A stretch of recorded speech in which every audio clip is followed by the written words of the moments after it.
Hello, Professor. This is Katrina, and I am turning in my audio portion of our assignment for week 3. And I just wanted to begin with how I found the topic of psychoanalysis very interesting, super fascinating. And so, among the different models, I decided to focus on free association and dream analysis. I believe I was drawn into these primarily because one, I enjoy conversation, and two, I find myself often trying to analyze my dreams. So, intertwined in these, I did include a topic of the interpretation. I included that in my paper.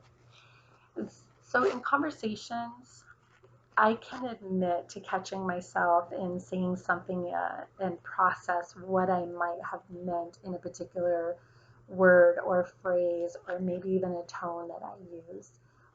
I believe that it's kind of helped me with discovering something even deeper rooted within that I didn't even realize for myself.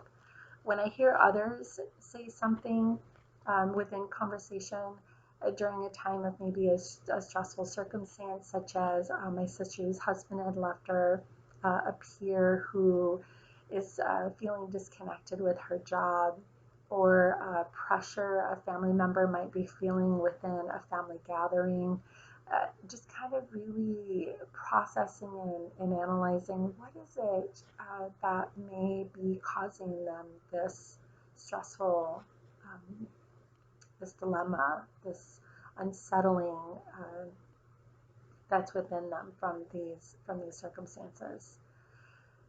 And so I I seem to pick out from their conversation what I hear them saying verbally, and then what I may be trying to process what they really mean by that as well. So kind of like between the lines. The more freely they speak, I notice that it is easier to confirm my thoughts of what they're really saying within. And then I've learned to maybe just kind of challenge them a little bit in an encouraging way, of how they're feeling and where they feel like those might be coming from, and so they can it kind of help them be true to themselves and their feelings, but also to let them know their feelings are valid. I believe God's given us emotions for a reason, but just again encouraging them not to remain in those feelings and just kind of listen to how they're working through them. And I find that I do this with myself as well. Um, Pretty often I just kind of say, why am I thinking this? Where is this coming from? And I just have learned to really kind of pause for a moment and process for myself where that's coming from. So with dreams, mm, always they've always interested me. And so I used to look the meaning up, and I say, for example, if I dreamt about a cat or a kitten, or when I was flying or falling, or I dreamt of water. Um, Now I I obviously still have the same curiosity because I mean I don't know if everybody feels that way, but I always wonder, what is that dream meant? What did that dream mean? I had some very challenging and difficult situations come about in my life over the last, I'd say, couple of years, where my mom passed away. I have an estranged daughter, and an estranged son, and I always just pray for them.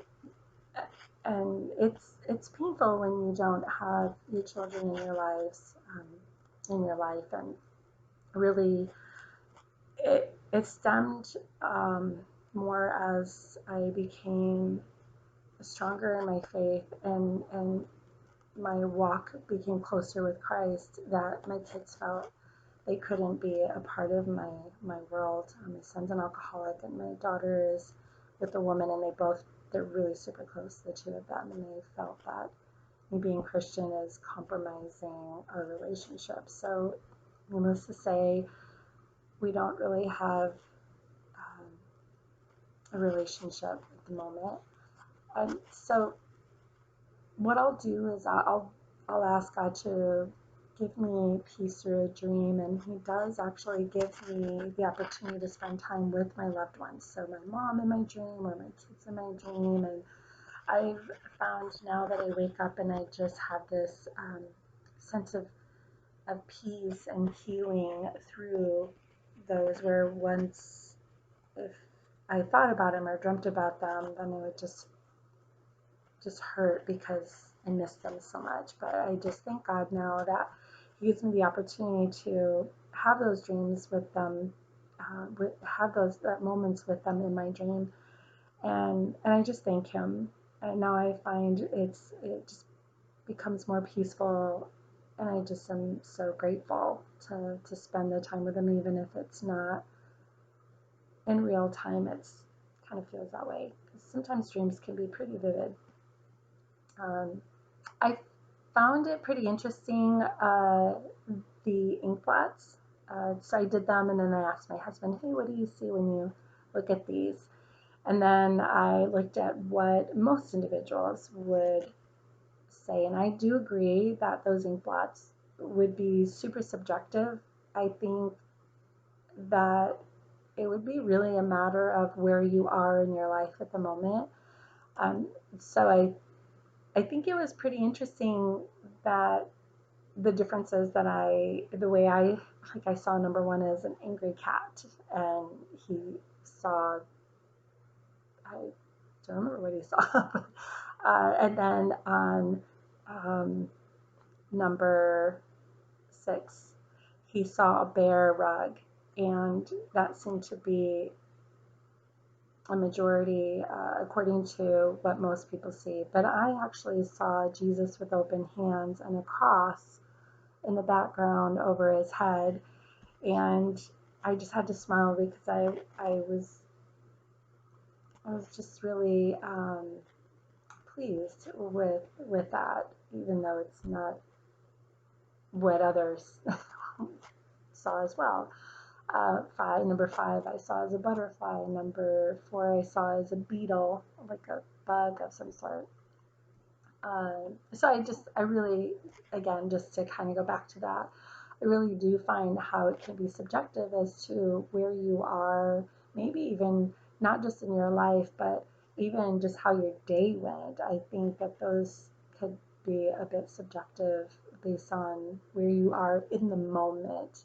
Um, so anyway, I know as counselors, we want to and need to be very aware of our interpretation in the how, when, what, as well as the timing. I believe I agree with our book, our textbook, that timing is going to play a crucial role as to when you're providing an interpretation on what you're hearing from the client, which means that we need to be really present with the client. I would not like the couch method, and I find the importance in face-to-face connection. So if we remember to be objective with every person, and remember every person matters, every person has their unique experiences and personalities, and honestly, most important, to represent love, the love of Christ, then I think that that face-to-face will create that safe environment the client needs in moving toward that growth and positive healing.